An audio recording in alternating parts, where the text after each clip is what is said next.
الحمد لله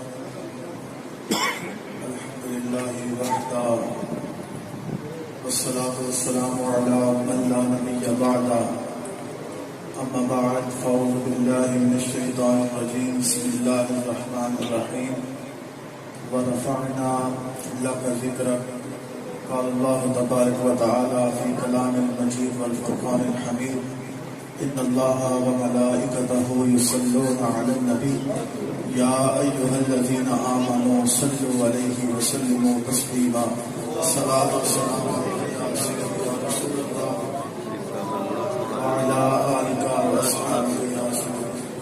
سارے اپنی اپنی زبانیں کھولو. جب میرے نبی کا نام آ جائے تو اس کا زبان نہیں چلتی تا بھی چل پانی.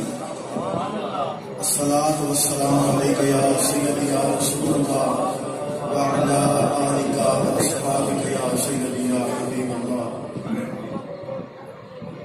حاضرین محترم، اللہ رب العزت قرآن کریم فرقان حمید میں ارشاد فرماتے ہیں وَرَفَعْنَا لَكَ ذِكْرَكَ، محبوب ہم نے تیرا ذکر تیرے لیے بلند کیا. اب اتنا بلند کیا یہ اور محبت کے امام حضرت اویس کرنی سے پوچھتے ہیں. حضرت اویس کرنی وہ ہستی ہیں جن کے متعلق میرے نبی فرماتے ہیں میرے نبی نے اپنے سینے مبارک کے بٹن کھولے قمیص مبارک کے اور لمبی لمبی سانسیں لی. تو صحابہ نے پوچھا یا رسول اللہ یہ لمبی لمبی سانسیں آپ کیوں لے رہے ہیں؟ تو حضور فرماتی ہے میرا ایک غلام ہے اویس اس کا نام ہے، وہ قلب میں رہتا ہے، وہ بھی اپنے قمیص کے بٹن کھولتا ہے. اویس کی خوشبو مجھے آتی ہے، میری خوشبو اویس کو جاتی ہے. وہ حضرت اویس سے کرتی ہے. حضور نے فرمایا کہ حضرت سیدنا عمر فاروق اور سیدنا علی المرتضیٰ کو فرمایا کہ جانا اویس کے پاس اور جا کر کہنا کہ میری امت کی بخشش کے لیے دعا کرے. وہ جب حضرت اویس کرنی کے پاس جاتے ہیں، حضرت اویس کرنی آگے نماز ادا کر رہے ہیں. تھوڑی دیر انتظار کرتے ہیں تو تھوڑی دیر انتظار کیا، سلام پھیرا، پھر انہوں نے نماز شروع کر دی. تو حضرت عمر فاروق بولے حضرت ہم تو آپ کے لیے بیٹھے ہیں.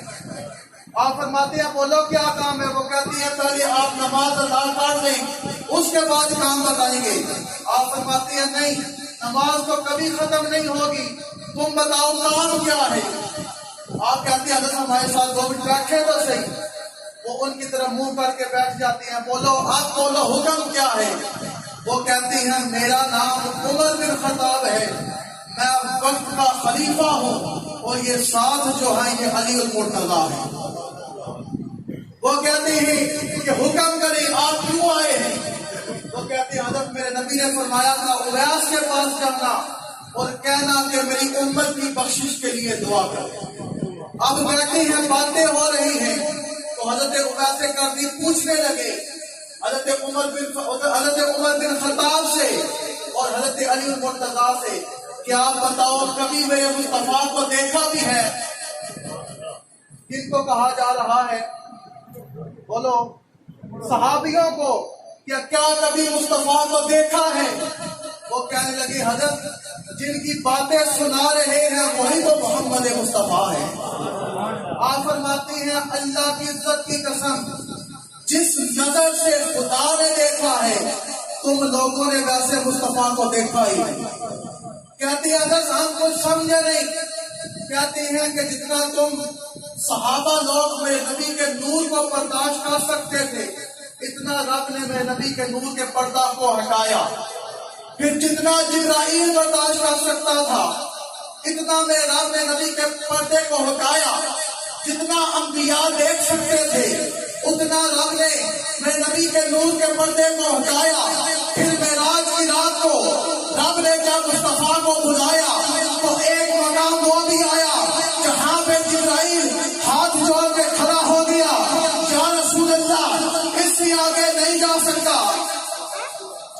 سبحان اللہ کہہ دیتا نا بل نہیں آتا.